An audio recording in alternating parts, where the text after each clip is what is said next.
Всем привет! Снова с вами Евгений от канала Чиполлинко Жизнь в Японии. И вы, наверное, не поверите, да я сам не верю, что это, наверное, один из первых корейцев компании Hyundai, которые появились в Японии.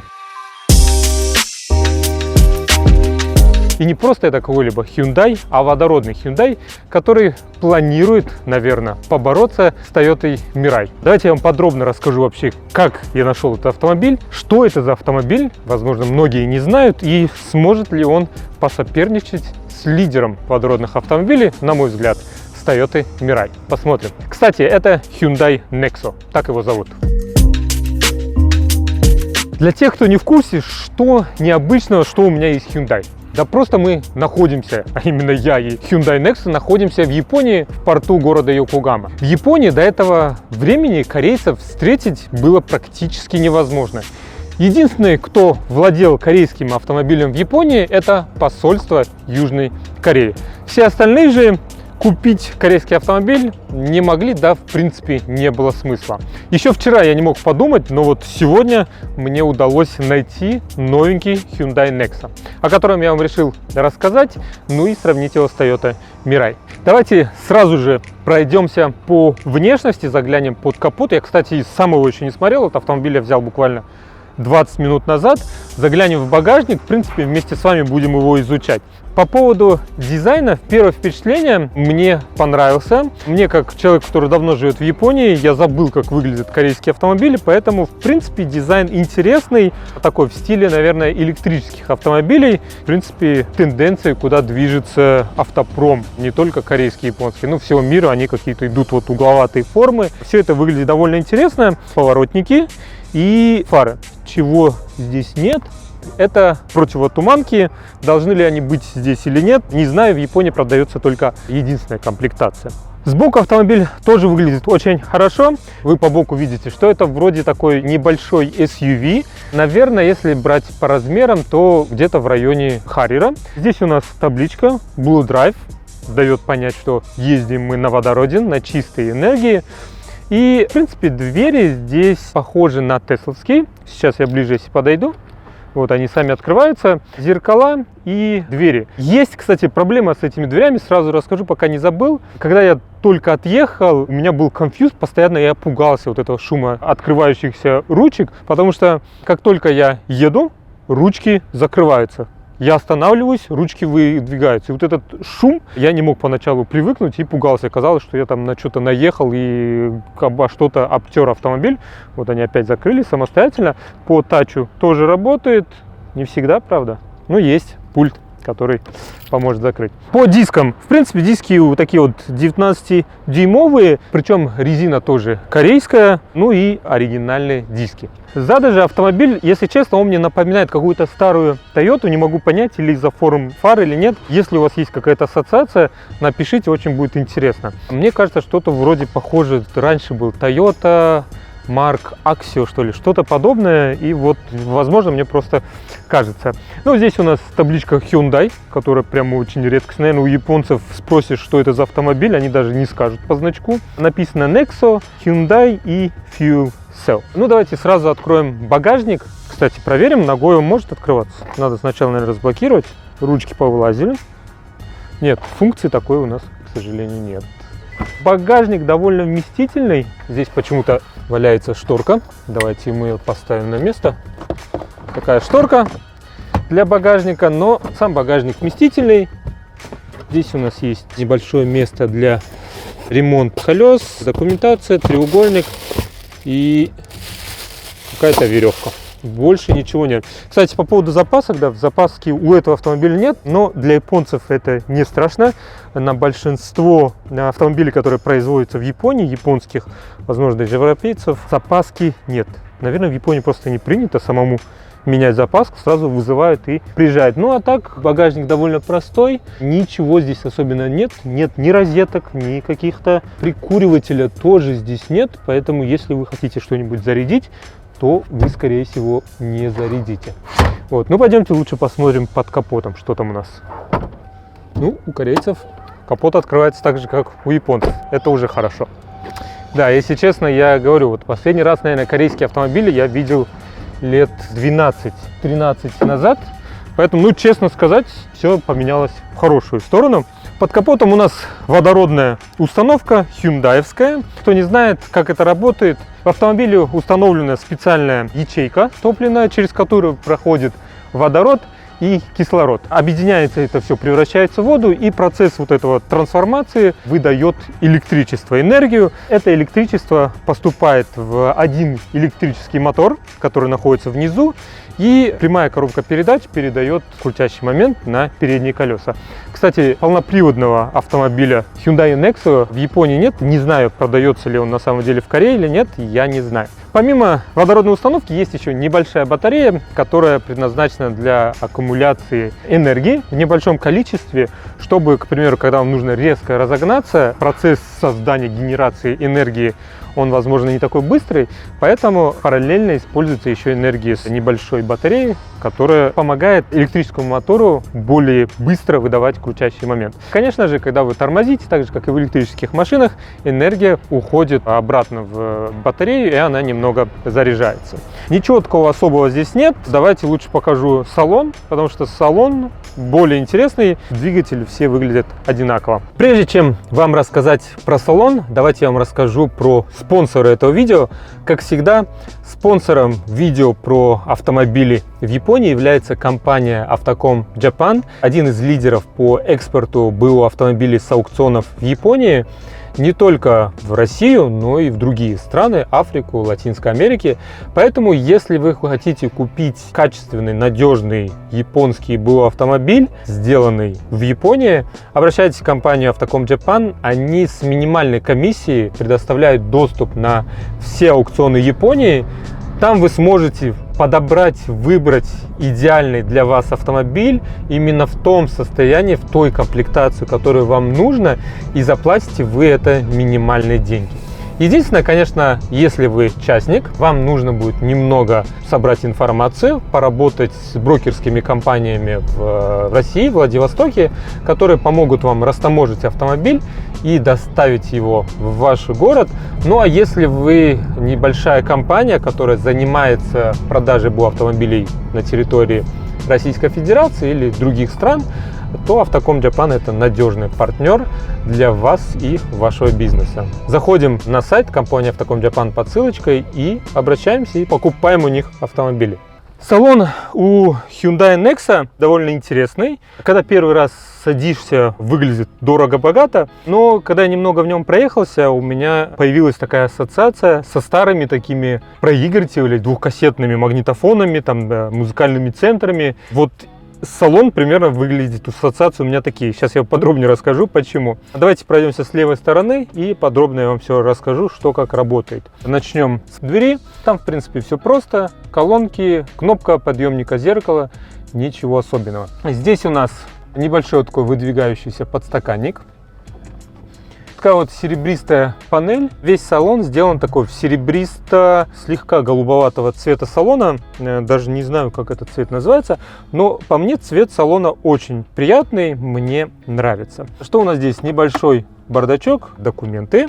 Также у нас здесь стоит, наверное, по размерам. Давайте я включу, заведу. Мне вообще нравятся такие автомобили, когда ты их заводишь и не слышно двигателя, ничего нет. Так, здесь у нас небольшой экран. 11-дюймовый примерно. Посередине находится вот такая вот большая торпеда. Здесь у нас очень много кнопок. Наверное, это одна из главных причин, почему ассоциация у меня со старыми такими двухкассетными магнитофонами, с музыкальными центрами, знаете, которые были большие, такие все блестящие, серебристые, у них было много кнопок. Вот примерно вот так вот выглядит вот эта панель. Что у нас здесь находится? Сверху у нас управление медиасистемой, причем она с двух панелей управляется. Здесь звук, кнопки.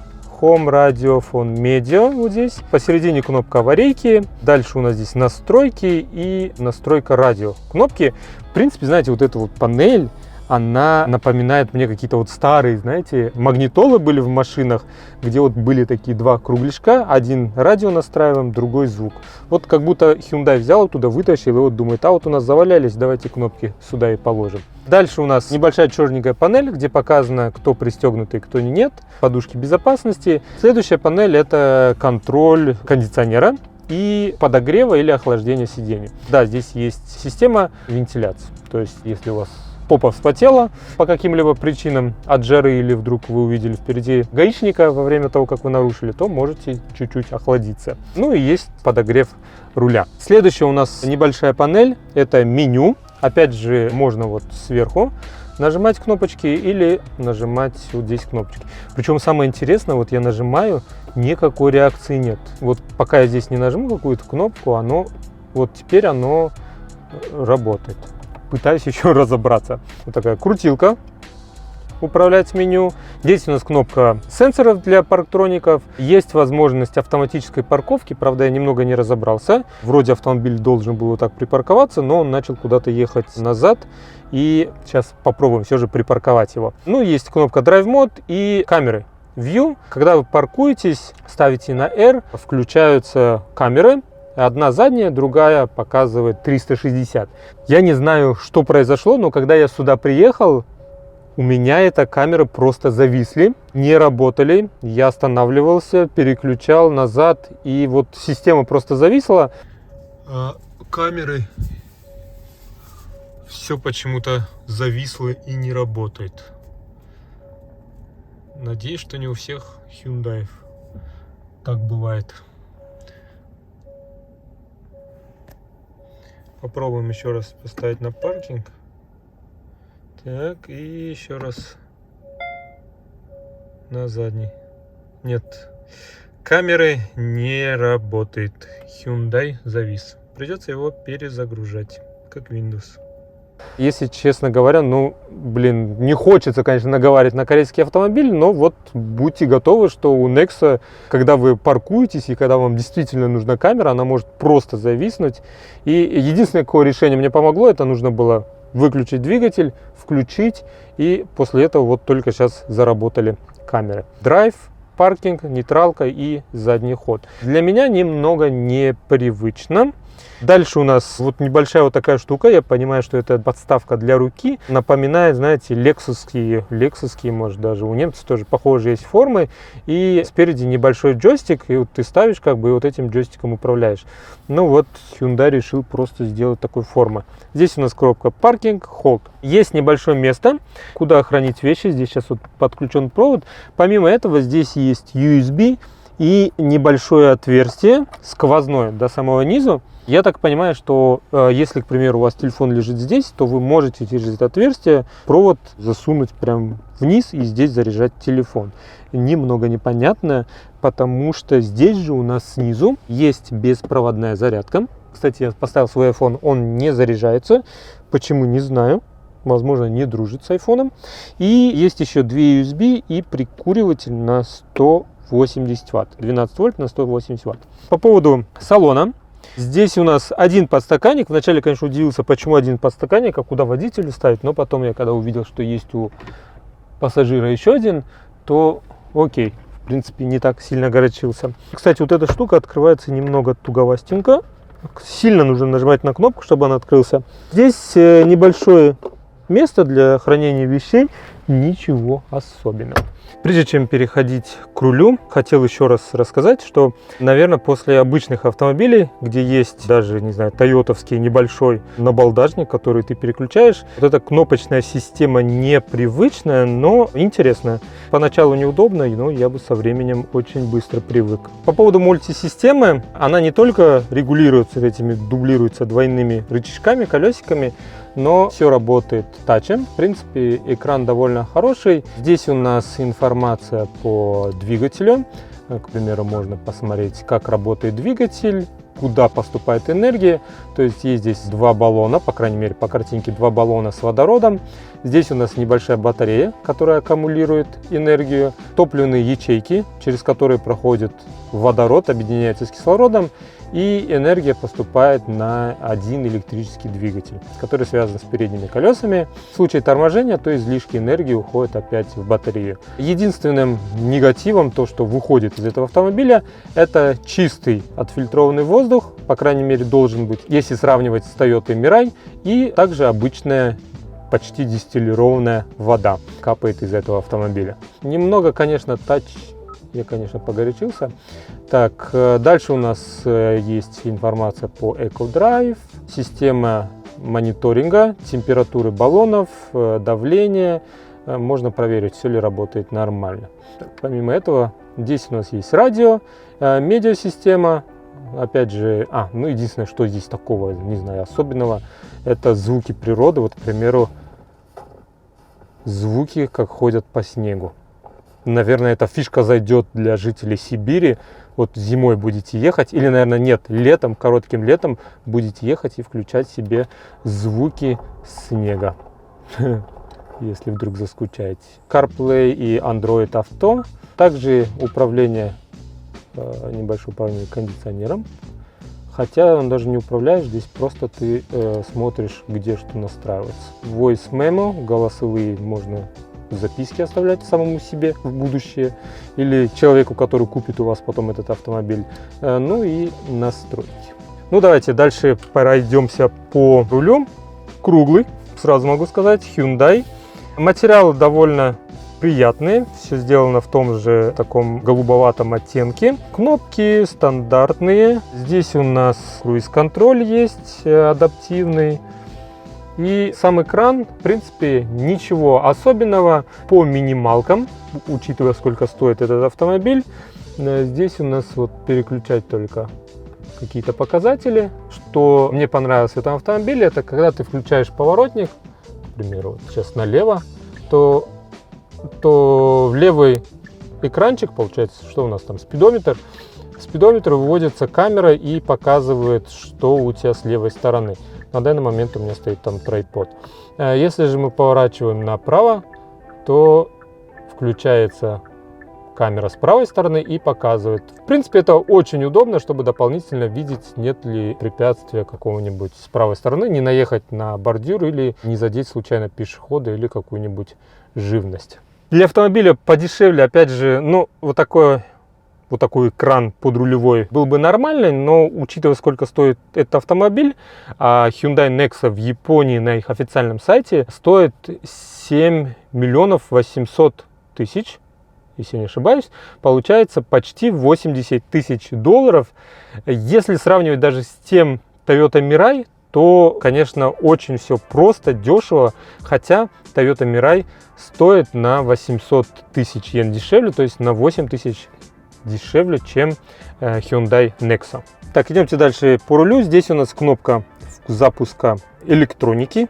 Назвать это запуском двигателя уже язык не поворачивается. Ну и с правой стороны у нас здесь кондиционер и небольшое количество кнопок. Здесь у нас кнопка сброса 12-вольтной батареи. Кстати, очень интересно, как это работает. Напишите в комментариях, кто разбирается, что делает эта кнопка конкретно и зачем сбрасывать батарею. Кнопка открытия багажника, сенсоры, чтобы автомобиль держал линию, отключение антизаноса, тракшн контроль, значок заправки. Давайте посмотрим. Это кнопочка открытия топливного бака. Сейчас мы ее попозже откроем, посмотрим. Так, здесь у нас датчики, опять же, когда переключаемся, и кнопка сброса воды. К примеру, у Toyota Mirai, когда ты останавливаешься, выключаешь двигатель, у нее сбрасывается вода. Кнопки сброса воды я не видел. У Hyundai же есть также, он сам сбрасывает воду, когда ты останавливаешься, но еще есть дополнительная вот кнопочка, чтобы сделать небольшую лужу после себя. Ну и также кнопка яркости подсветки экранов. Дверь водительская оснащена всем, чем нужно. Зеркала, блокировка дверей, автоматические подъемники и блокировка окон. Давайте я чуть-чуть приоткрою, покажу вам сам дизайн двери. Такая вот синяя, довольно хороший пластик. Ну и вот такой вот серебристой панели с колонками. По поводу косяков, кроме того, что не работала камера заднего вида, зависла полностью система, еще один косяк в случае Японии — это то, что здесь нет навигационной системы. И судя по тому, что у нас здесь стоит отдельная какая-то навигационная система, строить ее сюда нельзя, японскую. Поэтому стоит вот такой вот какой-то дешевый панасоневский навигационная система, которая, если честно, сейчас светит солнце, я вообще ничего не вижу. Вообще люди, которые устанавливают сюда вот эту дешевую навигационную систему, должны быть уволены, я считаю, потому что это невозможно пользоваться. Благо есть iPhone и Google Maps. Пока что это все минусы, которые я заметил на данный момент. Но давайте посмотрим еще немного сзади, сколько места, удобно ли там сидеть, и потом проедемся немного, и я вам расскажу про свои ощущения.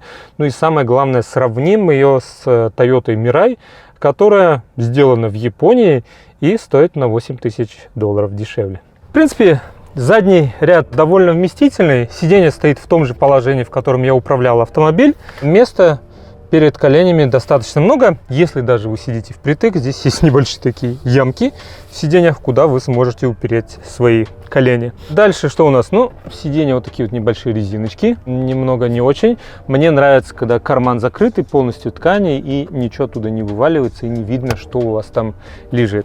Кондиционер без каких-то кнопочек, контроля у задних пассажиров нет. И небольшая розеточка, причем розетка на 100 вольт, максимум 150 ватт. Но это в случае Японии. В Японии 100 вольт. Если же вы его будете брать где-нибудь в другой стране, то розетка, скорее всего, будет другая. Посередине все же есть небольшое разделение. Скорее всего, там проходит оборудование и провода, связывающие баллоны водородные и электрический двигатель с топливными ячейками. Если брать, к примеру, третьего пассажира, в принципе, можно вот так сидеть посерединке. Ребенок или человек среднего роста поместится и будет себя чувствовать комфортно. Недолгое время, правда, но будет. Но все же тесно, я бы сказал, что здесь, в принципе, спокойно сядут двое человек, и третий, может быть, ребенок посередине поместится.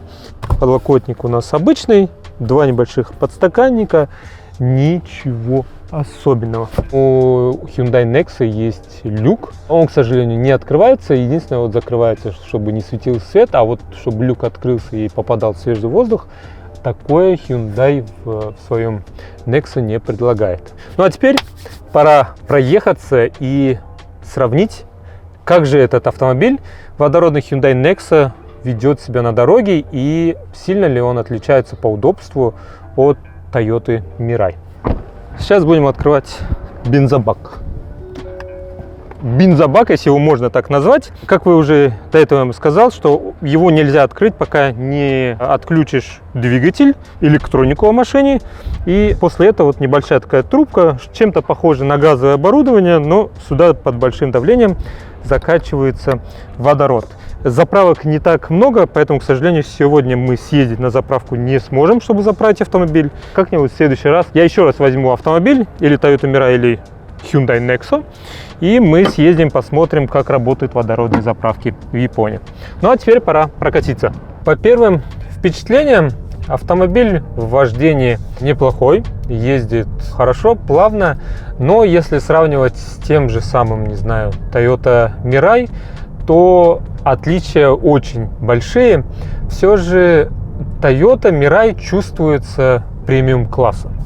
Это, ну, просто говоря, тот же самый Lexus, но на который поставили тойотовский значок. Там все внутри сделано удобно, качественно, классно. Шумоизоляция намного лучше, чем в Hyundai Nexo.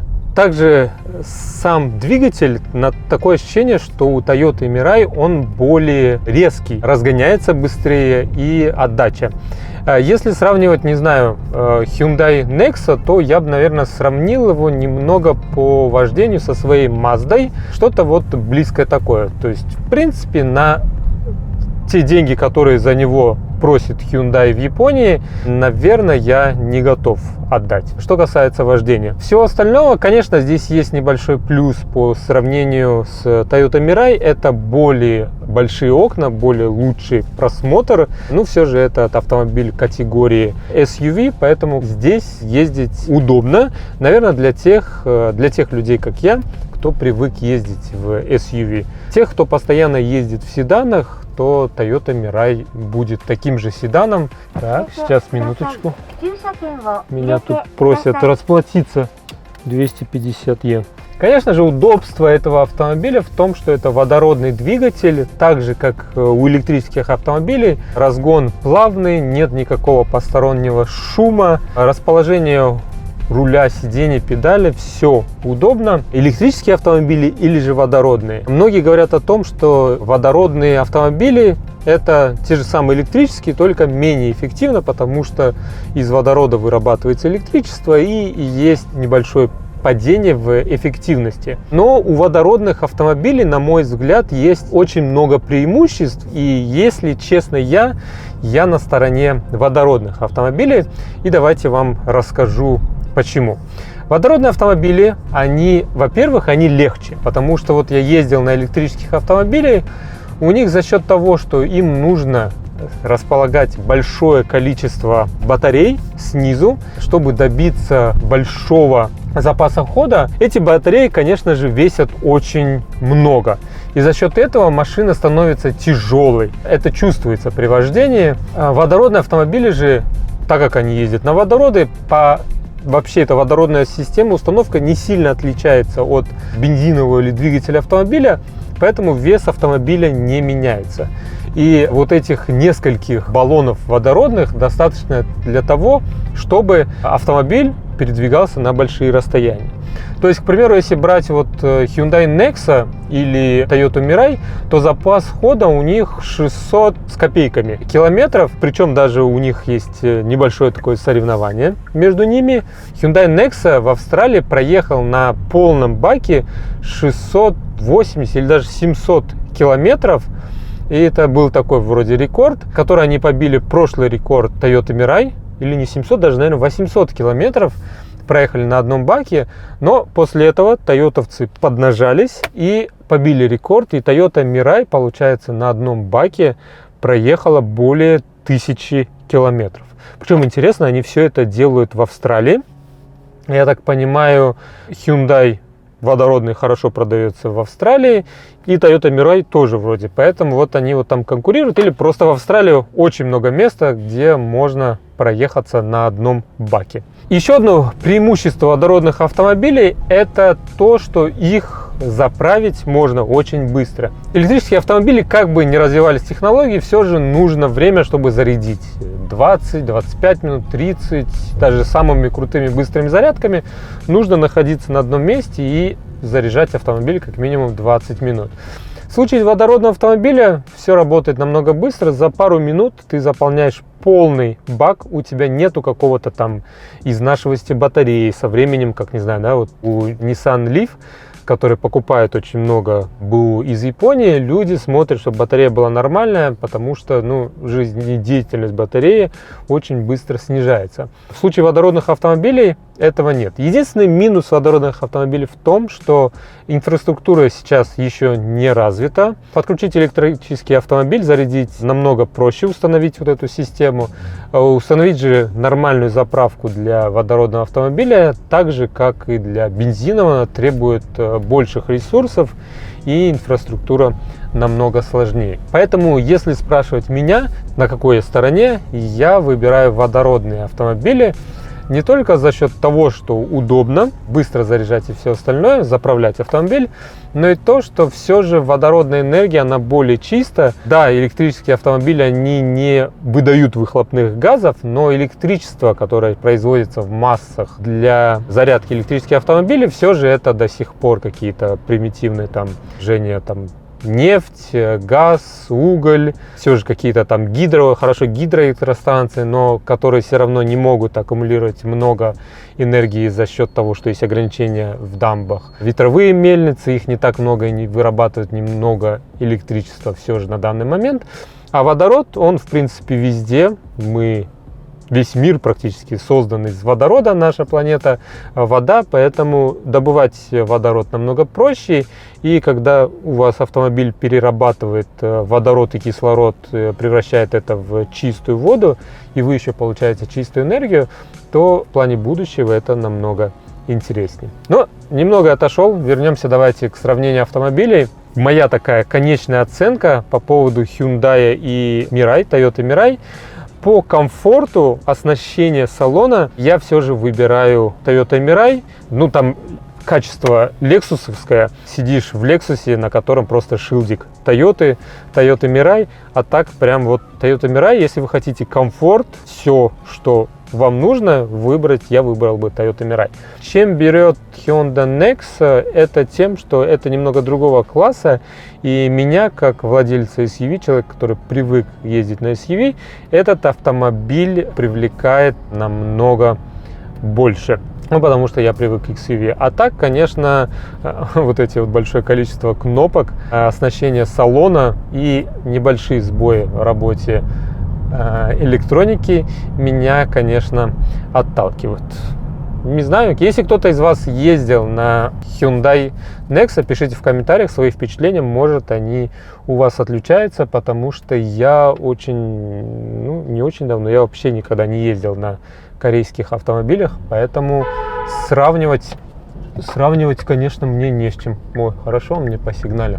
Если сравнивать управляемость и подвеску, то здесь опять же чувствуется премиальность Toyota Mirai, несмотря на то, что она дешевле на 8000. Подвеска там намного мягче, плавнее. То есть в Toyota Mirai, когда ты сидишь, ты чувствуешь премиальный класс.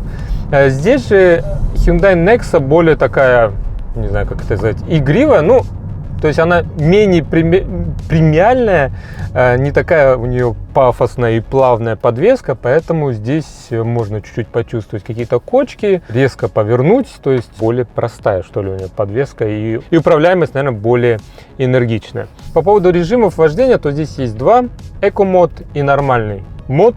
То есть, экономит водород, электричество и едет плавно. Когда ты переключаешь, единственное, что замечаешь, по поводу динамики автомобиля я пока не заметил, но что меняется у этого автомобиля? Вот здесь у нас небольшой экранчик, при нажатии на Drive Mode меняются кругляшки и выглядит все немного круче, наверное. Вот так вот можно отличить, в каком режиме ты управляешь Hyundai Nexo.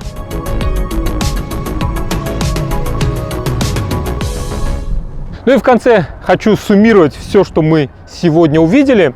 Hyundai Nexo неплохой автомобиль, довольно все сделано интересно, водородная система, все перспективно. Есть, конечно же, минусы: панель, где очень много кнопок, мне это не очень нравится. Второе — электроника, так как это автомобиль не какой-то предпроизводственный или выставочный, а автомобиль, на котором уже ездят. И вот этот случай, который у меня случился с камерой заднего вида, что вся электроника зависла, и я не мог увидеть, что происходит вокруг, особенно если это действительно тебе понадобилось, у тебя мало места вокруг автомобиля, и когда у тебя машина за $80 000 вот так вот зависает, это очень плохо. Так, чтобы на меня не наговаривали, что я на Hyundai ругаюсь просто так, я уже еду возвращать машину, начал парковаться, и опять зависла, сейчас у меня стоит на задний ход, и у меня опять зависла электроника, камера с заднего вида не работает. Будем парковаться по зеркалам, как по старинке. Не знаю, что за косяк у Hyundai Nexo, но вот такой вот. По поводу ценника, опять же, дороже, чем Toyota Mirai. Купил бы я себе такой автомобиль? Скорее всего, нет. Да, это SUV, тот тип автомобиля, который мне нравится, но за эти деньги все же салон, оснащение мне не очень нравится. Плюс, что маленькие экранчики выводятся, боковые камеры, когда ты поворачиваешь, а все остальное, если сказать ни о чем. Еще вот этот навигатор, который нифига не видно, что нужно ставить, да. Поэтому продаваться, наверное, Hyundai Nexo в Японии не будет. На это есть несколько причин. Первое, наверное, самое главное: японцы не готовы покупать корейские автомобили, тем более за такие деньги. Может быть, найдется какой-нибудь экстремал или, не знаю, фанат корейской культуры, но в целом массово не будет. Откуда же взялся Hyundai Nexo в Японии? Все очень просто. Есть определенная шеринговая компания, что-то вроде шеринговой компании, где я пытаюсь вылавливать какие-нибудь новые интересные автомобили. В этой шеринговой компании обычные люди выставляют свои машины, когда они на работе, в будни другие люди могут пользоваться их автомобилями.